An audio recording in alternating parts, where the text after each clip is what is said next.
नाज़रीन, ब्रेक के बाद हम लोग हाजिर हो चुके हैं और अभी आपको बहुत ज़्यादा मज़ा आने वाला है क्योंकि आजकल हम देख रहे हैं कि लोगों को शायरी में बहुत ज़्यादा इंटरेस्ट हो चुका है। पहले ऐसा होता था कि एक स्पेसिफिक कुछ लोग होते थे जो शायरी को सुनते थे, किताबें पढ़ते थे, लेकिन अभी हमने ये नोट किया है कि हमारे जो यंगस्टर्स हैं वो लोग भी शायरी को पढ़ना शुरू हो चुके हैं। अगर पढ़ते नहीं तो सुनते बहुत ज़्यादा है। मुशायरों में भी हमने देखा यंगस्टर्स बैठे होते हैं और क्या दाद दे रहे होते हैं। और टिकटॉक पे भी जब तक पोइट्री एक म्यूजिक के साथ ना आ रही हो ना तो लोग इंजॉय नहीं कर रहे होते। तो आजकल थोड़ा सा तरीकाकार शायरी का, मुशायरों का तब्दील हो चुका है, लेकिन आज भी शायरी जिंदा है और इंशाल्लाह ये जिंदा ही रहेगी क्योंकि जब इतना अच्छा लिखने वाले लोग मौजूद होंगे तो क्यों शायरी जिंदा नहीं रहेगी। एक खूबसूरत शेर से, और मैं अगर कुछ गलत बोल दूं तो मैं अपने गेस्ट से माफी पहले ही मांग लेती हूं क्योंकि जब एक अच्छा शायर आपके स्टूडियो में मौजूद हो और इसके साथ साथ एक बेहतरीन टीचर भी हो तो फिर आपको पहले माफी मांग लेनी चाहिए अपने टीचर से कि इससे पहले कि कुछ तलफ्फुज की गलती हो जाए, अगर मैं सही से अदा ना कर पाऊं तो उसके लिए पहले ही आप देख रहे होंगे मेरा अंदाज भी साथ ही शायराना होना शुरू हो गया है। मैं साथ ही आहिस्ता आहिस्ता बात करना शुरू हो चुकी हूं। जिस अहमद से तुझको शिकवे रहते थे उसको मैंने छोड़ दिया है और बता। अब आपको अंदाजा हो चुका होगा कि हमारे स्टूडियो में कौन मौजूद है। हमारे स्टूडियो में हमारे बड़े प्यारे मेहमान अहमद हमाद साहब मौजूद हैं जो एक बेहतरीन शायर होने के साथ साथ एक बेहतरीन टीचर भी है। अस्सलाम वालेकुम और वेरी गुड मॉर्निंग सर, कैसे हैं आप? वालेकुम अस्सलाम, आप कैसी हैं? मैं ठीक हूँ। मैं भी बिल्कुल ठीक हूँ। जो मैंने जुर्रत कर दी आपका शेर पढ़ने की, यकीनन थोड़ा सही पढ़ दिया होगा मैंने। बिल्कुल ठीक पढ़ा। मैं तो आपको देख के खुश होता हूँ और I appreciate you on screen online कि आप माशाल्लाह बहुत तेजी से इंप्रूव कर रही हैं और मेरे दिल से आपके लिए दुआएं निकलती हैं। बहुत शुक्रिया। और ये इससे भी ज्यादा अच्छा लगता है कि जब आपके टीचर आपके स्टूडियो में मौजूद हो और उन्होंने आपको देखा हो कि जब आपने स्टार्ट लिया था और उसके साथ साथ आप ग्रो करें, बेशक थोड़ा कर रहे हो लेकिन कितना अच्छा लगता है आप उन्हीं का इंटरव्यू दोबारा से करें और वही आपको बताएं कि आप थोड़ा अच्छा करें। क्योंकि हमारे यहाँ होता है ना कि टीचर कहते हैं कि जो स्टूडेंट है या उनके करीबी लोग हैं उनकी ज्यादा तारीफ नहीं करनी वरना वो सीखेंगे नहीं। लेकिन अहमद साहब की एक अच्छी चीज ये है कि वो अपने स्टूडेंट्स को बहुत ज्यादा अप्रिशिएट कर रहे होते हैं क्योंकि इनके यूनिवर्सिटी में जो इनके स्टूडेंट्स हैं उनको भी काफी ज्यादा अप्रिशिएट करते नजर आते हैं। अहमद साहब माशाल्लाह से इतना जबरदस्त लिखते हैं। अभी मेरा दिल चाह रहा है कि पहले हम आपकी खूबसूरत सी शायरी में कुछ सुन लेते हैं फिर इस पे बात करते हैं।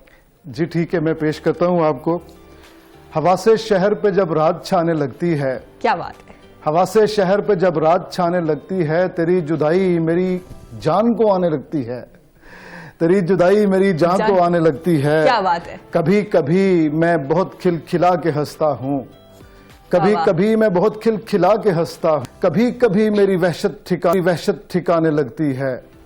और ये शेर देखिएगा इरम के, जो कह कहे न लगाऊं तो मेरे सीने से, क्या बात है। जो कह कहे न लगाऊं तो मेरे सीने से किसी के रोने की आवाज आने लगती है। क्या बात है, वाह। जो कह कहे न लगाऊं तो मेरे सीने से किसी के रोने की आवाज आने लगती है। और ये जो कॉलेज में जो हम मुशायरे पढ़ते हैं इस शेर की वहां पे बहुत ज्यादा क्या डिमांड की जाती है, बार बार कहा जाता है कि प्लीज सुनाइएगा। मुकर्रर। बिल्कुल। वो जिसको मैं नहीं अच्छा लगा था कॉलेज में, वाह वाह। वो जिसको मैं नहीं अच्छा लगा था कॉलेज में, अकेली हो तो मेरे गीत गाने लगती है। क्या बात है, वाह वाह वाह।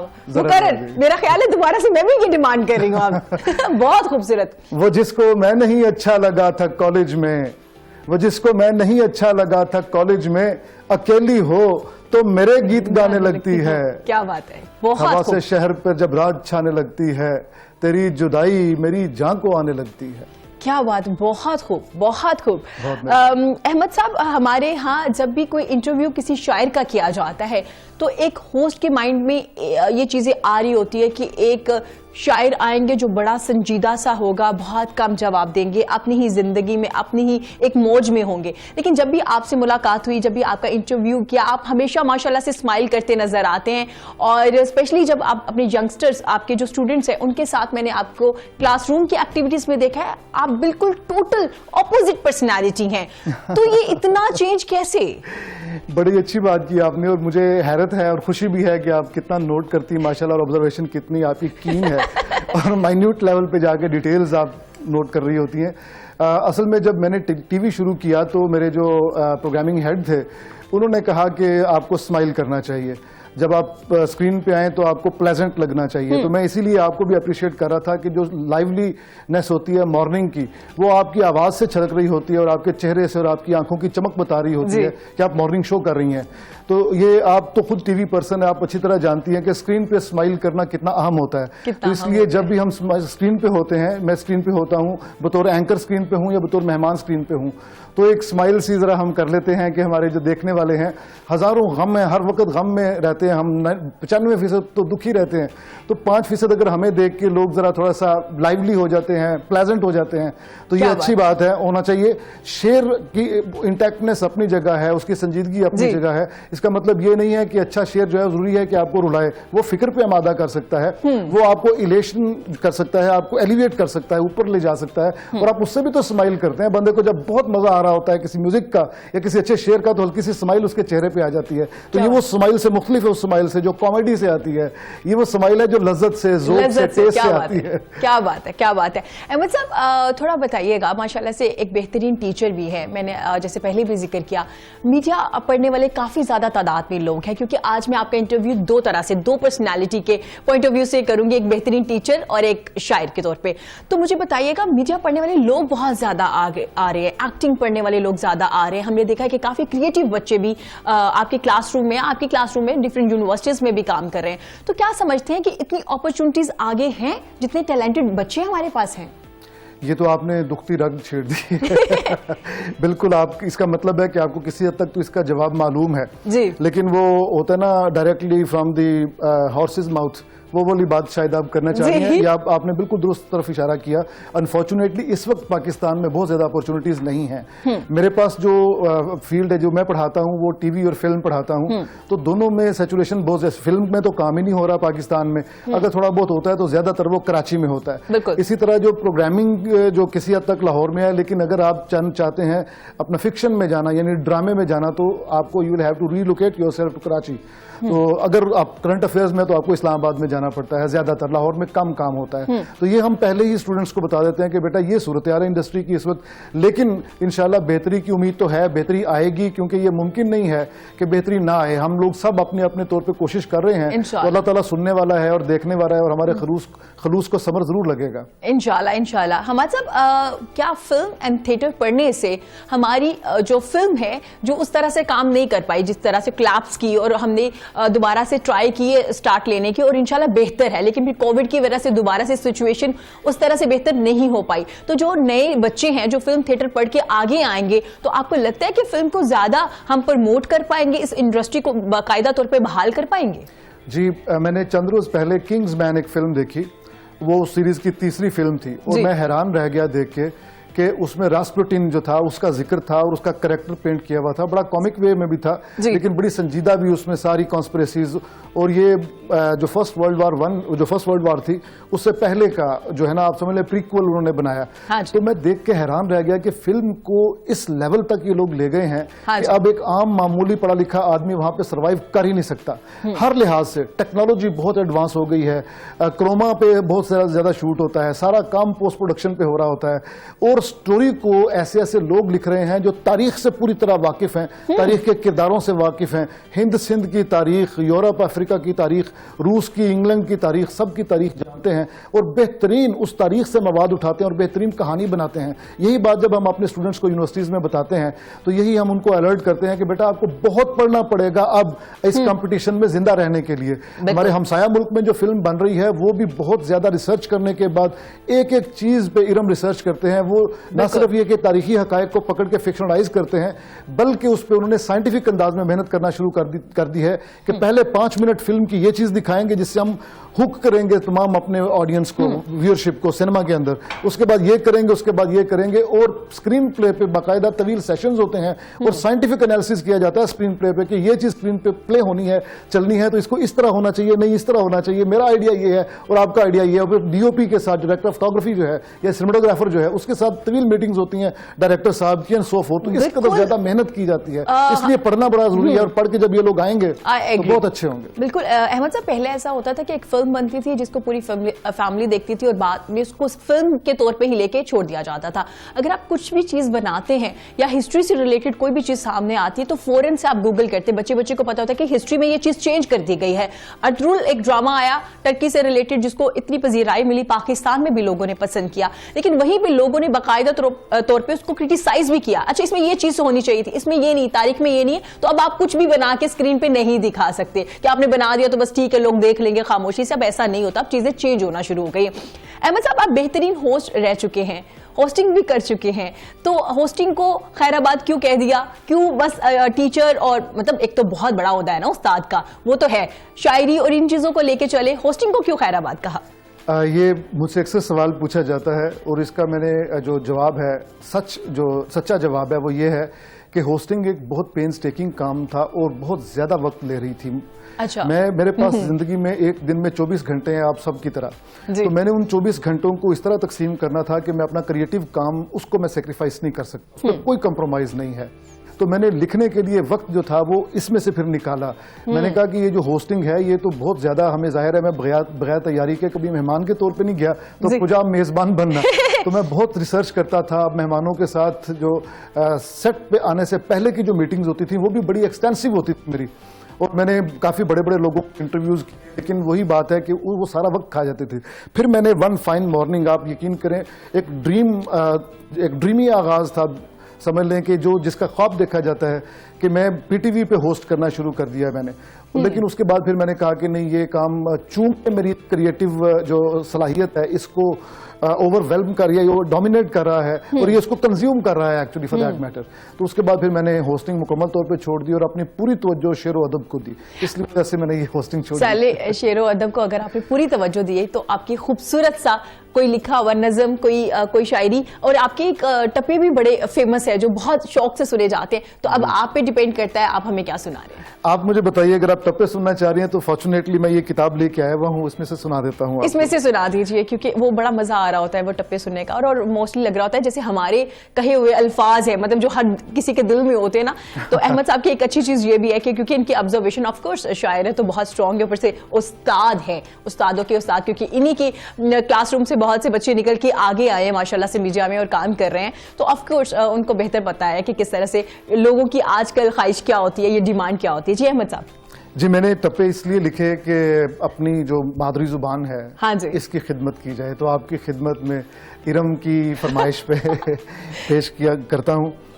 मोती मोती मोती मोती मोती मोती वेले दी मैं कंध टप के तेरे वेड़े ही चांद खलोती। क्या बात है, क्या बात। वेले दी मैं कंध टप के तेरे वेड़े ही चांद खलोती, मोती मोती मोती बोली बोली बोली बोली बोली बोली जे मैं तेथों मुख मोड़िया, जे मैं तेथों मुख मोड़िया मैनू मार छड़ी गोली। क्या बात है। बोली बोली बोली। और ये देखिएगा टप्पा इसका कि तोता तोता तोता ऐसे पिंड आन वसिया जिथे डिगर नू पै जाए सोता। क्या बात है। तोता तोता तोता। और मेहंदी मेहंदी मेहंदी भा अकलापे दी मेरी हिक नू साड़दी रहंदी। क्या बात है। मेहंदी मेहंदी मेहंदी। और जनाब आरी आरी आरी वेले च तरेड़ पै गई, वेले च तरेड़ पै गई जदों तकिया तू जांदी वारी। क्या बात है। आरी आरी आरी। और ये देखिएगा आखिरी आपकी खिदमत में, हाय हाय हाय ओस भी मर जाना, हाय हाय हाय ओस भी मर जाना जिदे रूप तो चन शर्माए। क्या बात है। हाय हाय।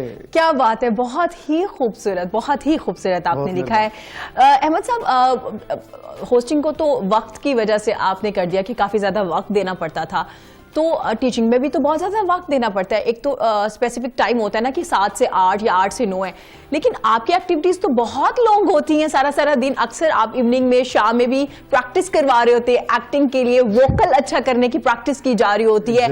आपने बहुत से ये होते हैं कि आपने इस पे एक्ट करना है, आप कैसे एक्सप्रेशन दे सकते हैं, तो ये भी तो टाइम टेकिंग है। जी हाँ, बड़ा दिलचस्प, आपने बड़ा सही पकड़ा है और कनेक्ट किया है। तो बाकी असल में होस्टिंग जो था ना वो मुझे थोड़ी सी लेस क्रिएटिव, अगर चाहिए बहुत क्रिएटिव है, हाँ। लेकिन ये मैकेनिकल ज्यादा है। हाँ, आप जानती हैं इसको, हमें अपना स्क्रिप्ट याद करना पड़ता है, फिर अपने एक्सप्रेशंस पे, जी हाँ, तो ये ज्यादा लेस क्रिएटिव है और मोर मैकेनिकल है। जबकि जो टीचिंग है वो बहुत ज्यादा क्रिएटिव है। जैसे आपने फरमाया कि ये आपने बिल्कुल ठीक नोट किया कि मैं वाकई लोगों के वोकल्स को, अपने स्टूडेंट्स के वोकल्स को दुरुस्त करने के लिए या 9 इमोशंस जो हैं उनको प्रैक्टिस करवाता हूं, ताकि वो जब स्टेज पे या स्क्रीन पे जाएं तो उनको ऐसे चुटकी बजाती उसे कहें कि अब हंसें, अब रोएं, अब दुखी हो जाएं, बहादुरी दिखाएं, अब खौफजदा हो जाएं। तो ऐसे ऐसे वो अपने कैरेक्टर में डाइव इन करें, स्टे करें, उसके बाद एग्जिट कर जाएं। तो ये सारे हम प्रैक्टिस उसको इसीलिए सिखाते हैं ताकि वो बहुत तेजी से अपना ये जो मूड्स है वो चेंज कर सके। तो ये सारा खुद से क्रिएटिव है। बहुत दफा ऐसा हुआ है इरम के मैं किसी को सिखा रहा हूं, उसने इतना अच्छा परफॉर्म किया कि उससे मैंने सीख लिया है। क्या बात तो ये क्रिएटिव प्रोसेस है, टीचिंग एक क्रिएटिव है। मुझे आमद होती है, बाकायदा वाकयात याद आते हैं, उसके बाद हम उस वाकयात को और तरह का रंग देते हैं। जैसे अभी कुछ देर पहले कह रही थी ना कि बहुत सारे बच्चे इंटेलिजेंट हैं, वो ये देखते हैं कि अर्तुगरुल में ये चीज दिखा रहे हैं, वो तो हिस्ट्री में नहीं है। तो मुझे याद आ रहा था इस बात पे कि अल्लामा इकबाल ने बड़ी अच्छी एक बात की, उन्होंने कहा कि art is a sacred lie. Fun होता तो झूठ है लेकिन बड़ा मुकद्दस होता है। क्या बात है, बहुत इसी तरह तारीख आपका एक अपना सच है, लेकिन स्क्रीन का एक अपना भी सच है। आप इसको ये नहीं कह सकते कि ये झूठ बोले, ये ड्रामा झूठा है। भाई ड्रामा तो है ना, तो ड्रामे का अपना सच है, और वो है भी ड्रामा, उसको आप झूठा नहीं कह सकते। Exactly. बहुत ही खूब। अहमद साहब, मुझे बताइएगा, जो थिएटर के एक्टर होते हैं और जो दूसरे स्क्रीन के एक्टर होते हैं, और अगर उन्होंने थिएटर नहीं किया, अगर उनका थोड़ा सा कंपैरिजन, वैसे तो कंपैरिजन बनता नहीं क्योंकि थिएटर के लोग बहुत स्ट्रॉन्ग एक्टर होते हैं, तो क्या समझते हैं कि थिएटर करना कितना जरूरी है एक एक्टर के लिए? क्योंकि कुछ सेकंड में आपको अंदाजा हो जाएगा स्टेज पे जाके कि लोग आपको कितना अप्रिशिएट करें। एक क्लैप की वजह से आपको अंदाजा हो जाता है, आपके वोकल से अंदाजा हो जाता है। तो क्या समझते हैं कि थिएटर करना जरूरी है एक एक्टर के लिए? बिल्कुल जी, थिएटर करना बहुत जरूरी है। सारी दुनिया में इसको कंपेयर किया जाता है स्टेज वर्सेस स्क्रीन पे। बाकायदा लंबे लंबे सेशंस होते हैं, सेमिनार होते हैं, और बड़े बड़े लोग आके अपने अपने आइडियाज और अपने तजुर्बात शेयर कर रहे होते हैं। मेरा ख्याल है कि मैं हमेशा अपने स्टूडेंट्स को कहता हूं कि जैसे शायरी करने के लिए आपको हरूफ तहज्जी सीखनी पड़ती है, आप हरूफ तहज्जी सीखे बगैर शायरी नहीं कर सकते। लेकिन हरूफ तहज्जी सीख लेने का मतलब ये नहीं है कि अब आप शायर भी बन जाएंगे। आप बहुत अच्छे कॉलम निगार बन सकते हैं, आप बहुत अच्छे इरम जैसे बहुत अच्छे एंकर बन सकते हैं।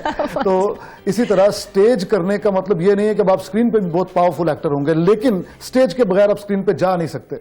अगर स्टेज के बगैर स्क्रीन पे जाएंगे तो आप बड़े बड़े ब्लंडर्स करेंगे और आपको बिल्कुल पता नहीं चलेगा कि आप क्या परफॉर्म कर रहे हैं, क्योंकि स्टेज आपको पूरी तरह जो है वो ऐसी, यानी आप इमर्स कर जाते हैं जब आप एक्टिंग कर रहे होते हैं। लेकिन एक बात मैं इरम हमेशा ये कहता हूं, आपके लिए भी दिलचस्पी का बायस होगी कि स्टेज की एक्टिंग को स्क्रीन पर लेके जाना ये आपको फ्लॉप करने के लिए बेहतरीन नुस्खा है। अच्छा। वजह क्या है? उसकी वजह यह है, मैं हमेशा अपने स्टूडेंट्स से कहता हूं कि जब आप स्क्रीन पे जाएं तो स्टेज पे किया हुआ सारा काम अनलर्न कर दें, अनलर्न करें, उसको जहन में मत रखें। रूल डिफरेंट है ना, रूल्स डिफरेंट है बिल्कुल। अच्छा, ठीक है। क्योंकि अगर देखिए आप स्टेज पे बैठे हुए हैं और या एक्टिंग कर रहे हैं तो आपके फेशियल एक्सप्रेशंस इतने मैटर नहीं करते, क्योंकि जो सबसे करीबी बंदा है वो भी आपसे कम से कम 50 फुट दूर है, 30 फुट दूर है, और जो बिल्कुल आखिर पे जो बैठा है वो तो कितना ही दूर है। तो फेशियल एक्सप्रेशंस इतने ज्यादा पावरफुल नहीं होते, लिहाजा वहां पे बड़ा एक्सैजरेट करना पड़ता है हर चीज को, हाथों से, पांव से, बॉडी से।